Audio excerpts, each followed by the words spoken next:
बिस्मिल्लाहिर्रहमानिर्रहीम। अस्सलाम वालेकुम। कैंडल एकेडमी पाकिस्तान में खुश आमदीद स्टूडेंट्स। फिज़िक्स सॉलिड्स में आज लास्ट लेक्चर है, लेक्चर नंबर 17, और आज हम प्रॉब्लम्स का सेकंड पार्ट शुरू करने जा रहे हैं। आज के पार्ट में हम प्रॉब्लम 16.4, 16.5 और 16.6 सॉल्व करेंगे। ये सेकेंड ईयर की फिजिक्स है, फेडरल और केपीके का कोर्स है। चलते हैं problem number 16.4। Problem number 16.4। A cable has an unstretched length of 12 meters and is stretched by 1.2 in 10 to the power minus 4 meters when a stress of 6.4 into 10 to the power 8 Newton per meter square is applied. What is the strain energy per unit volume in the cable and this stress is applied? 16.4 की statement आपने सुन ली। इसमें आपको एक cable given है और इस cable की length है L 12 मीटर्स और डेल्टा L, यानी इसको जब स्ट्रेच किया गया है तो उसकी लेंथ में चेंज जो आया है वो 1.2 × 10⁻⁻⁴ मीटर्स की चेंज आई है। और जिस स्ट्रेस की वजह से चेंज आई है वो स्ट्रेस भी गिवन है, Newton per metre square. 6.4 × 10⁸ Newton per metre square इसमें स्ट्रेस अप्लाई की गई इसके ऊपर। तो स्ट्रेन एनर्जी फाइंड करनी है। ये strain energy per unit volume, strain energy density, तो बहुत आसान है। पहले भी इस तरह का क्वेश्चन सॉल्व कर चुके हैं, तो इसका पहले डेटा लिख लेते हैं। Original length L is equal to 12 metres, change in length delta L is equal to 1.2 × 10⁻⁻⁴ metres, और इसमें जो स्ट्रेस गिवन है, स्ट्रेस जिसको सिग्मा से भी डिनोट करते हैं, तो 6.4 × 10⁸ न्यूटन पर मीटर स्क्वायर। और फाइंड क्या करना है? फाइंड इसमें करना एनर्जी डेंसिटी।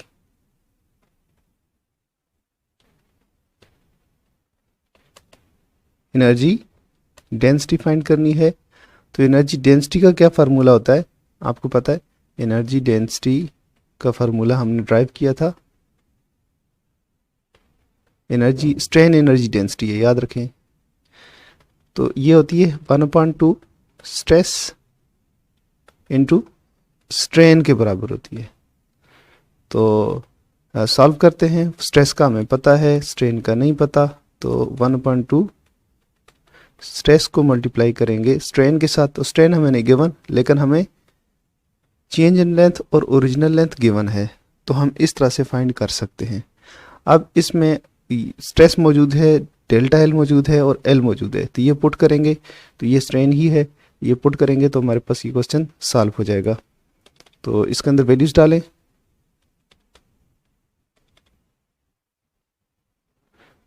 स्ट्रेस है 6.4 10⁸ और डेल्टा L है 1.2 10⁻⁻⁴ और लेंथ इसकी है 12 मीटर्स। आपने इसको सॉल्व कर लेना है। तो ये आता है 3.2 × 10⁻³ जाउल्स पर क्यूबिक मीटर। तो ये आपका आंसर है, इसको बॉक्स में बंद कर लेते हैं। स्ट्रेन एनर्जी डेंसिटी इस तरह से आ जाएगी। तो चलते हैं नेक्स्ट क्वेश्चन की तरफ। Problem number 16.5। Young's modulus for a particular wood is 1 × 10⁻10 Newton per meter square. A wooden chair has 4 legs, each of length 42 centimeters and cross-sectional area 2 × 10⁻³ meters square. Hamza has mass of 100 kg. A. What is the stress on each leg of the chair when Hamza stands on the chair? B. By what amount do the chair legs shrink when Hamza stands on the chair? Problem 16.5 में एक chair है, wooden chair, इसका young modulus given है और 4 legs 42 centimetre एक leg है और cross sectional area भी गिवन है, और इसके ऊपर हमजा बैठा है जिसका वेट है 100 kg। यानी आप स्ट्रेस निकाल सकते हैं बड़े आराम से कि ये दिया हुआ मास गिवन है, से वेट निकाल लेंगे और एरिया भी गिवन है, तो एरिया पे डिवाइड कर देंगे आप फोर्स को, वेट को, तो आपके पास स्ट्रेस निकल आएगी। तो फाइंड क्या करना है, what is the stress on each leg of the chair when Hamza stands on the chair. तो हमजा जब उसके ऊपर स्टैंड करता है तो उसकी स्ट्रेस क्या होगी, यही स्ट्रेस हम फाइंड कर लेंगे by what amount of the chair legs shrink when Hamza stands. तो श्रिंक कितनी होती है, ये श्रिंक जो है डेल्टा एल है, या डेल्टा एल हमने फाइंड करना है, और ये जो है स्ट्रेस ये फाइंड करनी है। चेयर है जिसकी लेग्स की लेंथ भी गिवन है और उसका क्रॉस सेक्शनल एरिया भी गिवन है और यंग मॉडुलस भी गिवन है, तो ये चीज़ें सारी निकालना मुश्किल नहीं है। हम डेटा लिख लेते हैं इसका। डेटा हमने लिख लिया है। लेंथ उसकी है 42 सेंटीमीटर, जिसको मीटर में कन्वर्ट करेंगे तो 0.42 मीटर्स आ जाएगा। एरिया आपके पास 2 × 10⁻³ मीटर स्क्वायर है। मास 100 kg है, जिससे हम फोर्स निकाल लेंगे। अच्छा, यहाँ पे ये बात समझनी ज़रूरी है कि जो वुडन चेयर गिवन है उसकी 4 लेग्स हैं और हर लेग की जो लेंथ है वो सेम है, लेकिन एक बंदा चेयर के ऊपर अगर खड़ा हुआ है, ये चेयर की 4 लेग्स हैं, और अगर इनके ऊपर कोई बंदा खड़ा हुआ है 100 kg वेट के साथ, 100 kg उसका मास है, तो उसकी जो फोर्स है वो इन चारों लेग्स के ऊपर डिवाइड हो जाएगी। तो या तो हम ऐसा करें कि इसकी फोर्स को हम 4 पे डिवाइड करके फिर कैलकुलेट कर लें, या फिर इन चारों का एरिया हम ऐड कर लेते हैं। 2 तरीके हो सकते हैं।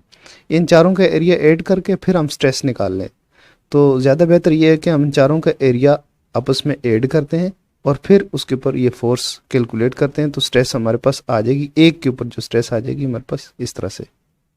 इसको इस तरह देख लेंगे, अगर ये बंदा सिर्फ ये एक लेग के ऊपर खड़ा हो तो उसके ऊपर स्ट्रेस कितनी होगी, ज़ाहिर है 4 टाइम ज़्यादा होगी। अगर वो 4 लेग पे खड़ा है तो उसका मास, उसकी फोर्स जो है, उसका वेट डिस्ट्रीब्यूट हो चुका होगा चारों की चारों लेग्स के ऊपर, जिसकी वजह से हर एक के ऊपर कम स्ट्रेस पड़ेगी, स्ट्रेस कम हो जाएगी। एरिया अगर बढ़ा देते हैं तो स्ट्रेस कम हो जाती है। तो इसलिए हम इसका जो एरिया है उसको क्या लिखेंगे, टोटल एरिया। टोटल एरिया हम लिखेंगे टोटल एरिया होगा 4 × 2 × 10⁻³ मीटर स्क्वायर। तो ये हो जाएगा 8 × 10⁻³ मीटर स्क्वायर हो जाएगा। अगर आप इस एरिया के साथ स्ट्रेस सॉल्व करेंगे तो हर लेग की ऊपर स्ट्रेस आ जाएगी, और इसी तरह इस स्ट्रेस के ज़रिए फिर इसकी लेंथ के अंदर चेंज कितना आ रहा है वो भी हम फाइंड कर लेंगे। स्ट्रेस का फार्मूला क्या है, स्ट्रेस होती है फोर्स अपॉन एरिया। फोर्स यहाँ पे क्या है mg, और एरिया क्या है 8 × 10⁻³ तो इसके अंदर मास जो 100 kg 9.8 पुट करें डिवाइडेड बाई 8 × 10⁻³ इसको आपने सॉल्व करना है। तो इसका आंसर आपके पास आएगा 1 stress is equal to 122,500 newton per metre square. ये स्ट्रेस बनती है, इसको हम लिख सकते हैं 1.2 × 10⁵ न्यूटन पर मीटर स्क्वायर। अगर आप ऐसा नहीं करते कि इसके एरिया को आप 4 से मल्टीप्लाई नहीं करते, तो देन आपके पास जो आंसर आएगा वो 4.9 आएगा, 4.9 × 10⁵। लेकिन वो इसी सूरत में हो सकता है कि वो बंदा सिर्फ एक ही लेग के ऊपर खड़ा हो। तो ये अगर आपकी बुक में ये आंसर है तो ये आई थिंक ये रॉन्ग है, ये ठीक नहीं है। अपनी बुक्स में देख लें, ये मुझे सही लग रहा है इस तरह से इसको सॉल्व करना, तो इसका आंसर ये होना चाहिए। अगर बुक में ये गिवन है तो ये गलत है, अगर ये गिवन है तो ये ठीक है, आप खुद से देख लें इसको। तो ये आपका आंसर नंबर 1 हो गया। इसके बाद हम सॉल्व करते हैं strain change in length. Stress आपके पास मौजूद है, आप चेंज इन लेंथ फाइंड कर सकते हैं। उसके लिए आपको यंग मॉडुलस का फॉर्मूला लिखना पड़ेगा। यंग मॉडुलस होता है stress upon strain. Stress upon strain. इसमें आप स्ट्रेन को इस तरफ ले आए, ठीक है, strain is equal to stress upon Young modulus, और यहां से हम सॉल्व करेंगे चेंज इन लेंथ। स्ट्रेन क्या होती है, delta L upon L is equal to stress upon Young modulus. तो यहां हमें चाहिए सिर्फ डेल्टा एल, तो एल को हम मल्टीप्लाई करेंगे स्ट्रेस के साथ। Delta L is equal to stress multiplied by length divided by Young modulus.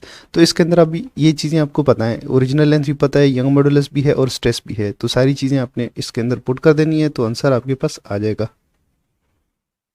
तो change in length delta L किसके बराबर होगा, स्ट्रेस आपके पास क्या है, ये स्ट्रेस है 1.2 10⁵ और ओरिजिनल लेंथ आपके पास क्या है 0.42, और यंग मॉडुलस आपको गिवन है 1 × 10⁻10। तो इसको आपने सॉल्व कर लेना है।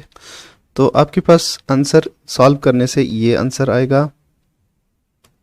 हो सकता है आपकी बुक के अंदर इसका आंसर डिफरेंट हो, उसकी वजह ये कि अगर तो बुक में चारों लेग्स को कंसिडर किया गया है तो फिर तो आंसर ये होगा, अगर 4 लेग कंसिडर नहीं की तो आंसर जो है इससे डिफरेंट हो सकता है। कितना डिफरेंस हो सकता है, ये 10⁻⁵ हो या -6। A force of 1.5 × 10⁴ Newton causes a strain of 1.4 × 10⁻⁴ in a steel cable of cross-sectional area 4.8 × 10⁻⁴ meters square. A.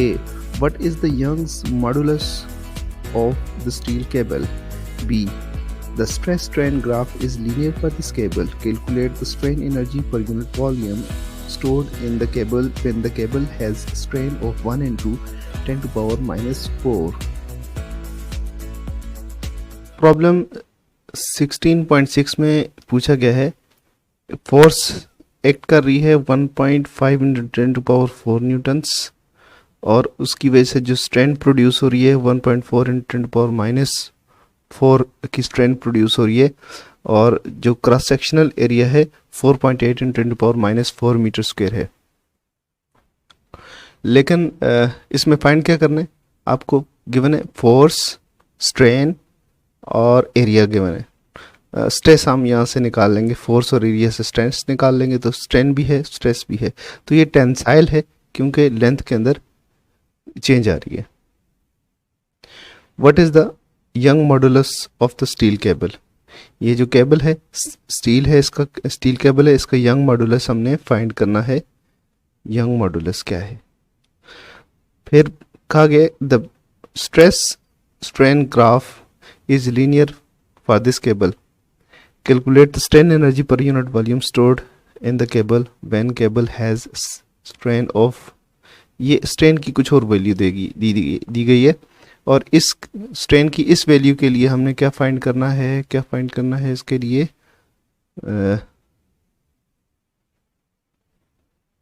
The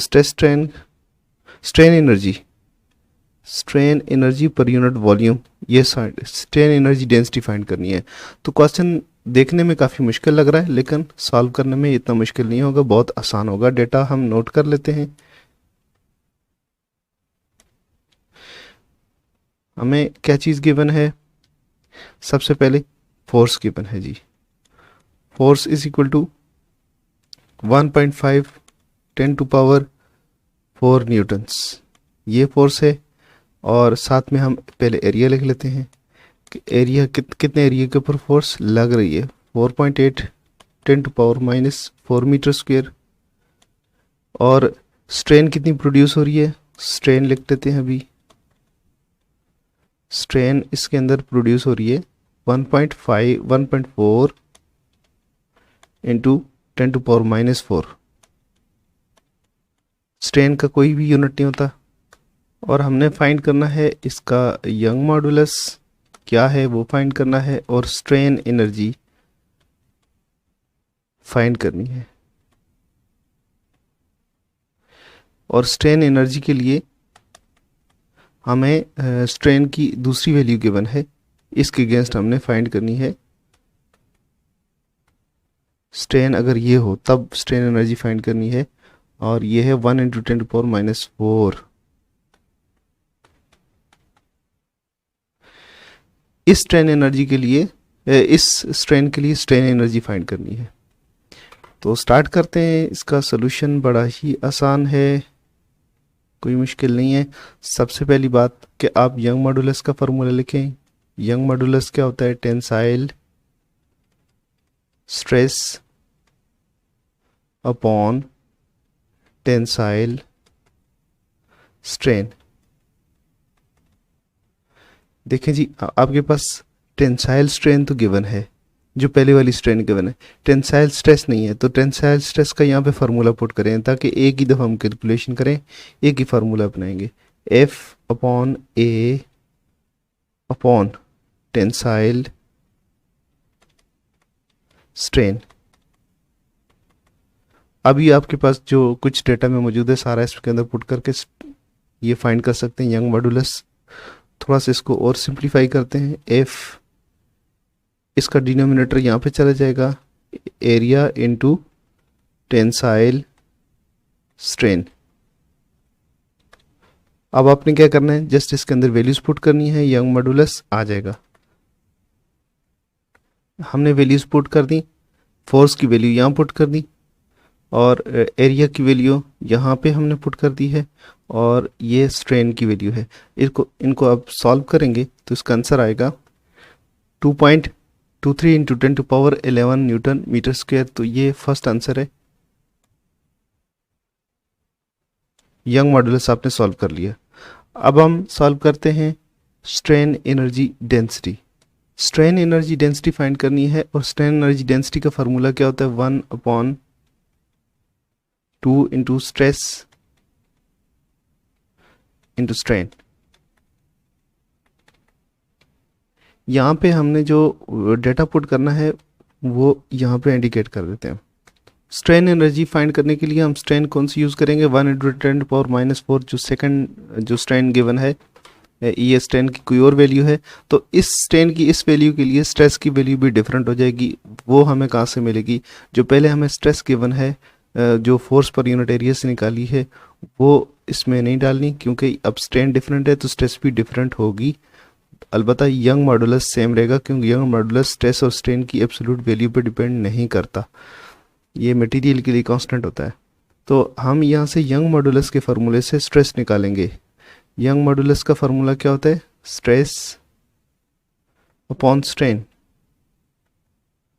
और यहाँ से निकालेंगे स्ट्रेस किसके इक्वल है? स्ट्रेस इक्वल है यंग मॉडुलस इनटू स्ट्रेन। यहाँ पे मल्टीप्लाई जाएगा। तो स्ट्रेन की ये वैल्यू और ये वैल्यू स्ट्रेन की, और स्ट्रेस की ये वैल्यू, दोनों उठा के हम इस फार्मूले के अंदर पुट करेंगे, तो ये हमारे पास सॉल्व हो जाएगा। तो स्ट्रेन एनर्जी डेंसिटी किसके बराबर होगी? 1/2 इंटू स्ट्रेस। स्ट्रेस में हम क्या पुट करेंगे? y into strain. y into strain, और स्ट्रेन की जगह हम क्या पुट करेंगे? जो स्ट्रेन का गिवन है ये यही स्ट्रेन पुट करेंगे। तो हम फिलहाल स्ट्रेन ही लिख लेते हैं, इसका हम स्क्वायर कर लेंगे। ठीक है जी। अब स्ट्रेन मल्टीप्लाई हो जाएगी, स्ट्रेन का स्क्वायर हो जाएगा, y इंटू स्ट्रेन का स्क्वायर डिवाइडेड बाई 2। अब आपने यंग मॉडुलस और स्ट्रेन पुट करनी है, आपके पास स्ट्रेन एनर्जी डेंसिटी आ जाएगी। स्ट्रेन कौन सी पुट करनी है? ये वाली। इसको अगर आप सॉल्व करेंगे तो इसका आंसर आने वाला है 1115 जूल्स पर क्यूबिक मीटर। जूल्स या जूल्स जूल्स पर क्यूबिक मीटर। और इसको आप लिख सकते हैं साइंटिफिक नोटेशन में 1 इंटू 10⁻³ जूल्स पर क्यूबिक मीटर। ये एनर्जी डेंसिटी है भाई। सेकंड पार्ट भी सॉल्व हो गया और इसके साथ हमारा chapter number 16 physics of solids and हो गया। हमने इसकी सारी एक्सरसाइज भी कर ली, न्यूमेरिकल क्वेश्चन भी कर लिए। नेक्स्ट क्लास से हम चैप्टर नंबर 17 इलेक्ट्रॉनिक्स स्टार्ट करेंगे। बहुत इंटरेस्टिंग चैप्टर है, ज़रूर इसके लेक्चर अटेंड कीजिएगा। आज के लिए हमें इजाज़त दीजिए। अल्लाह हाफिज़।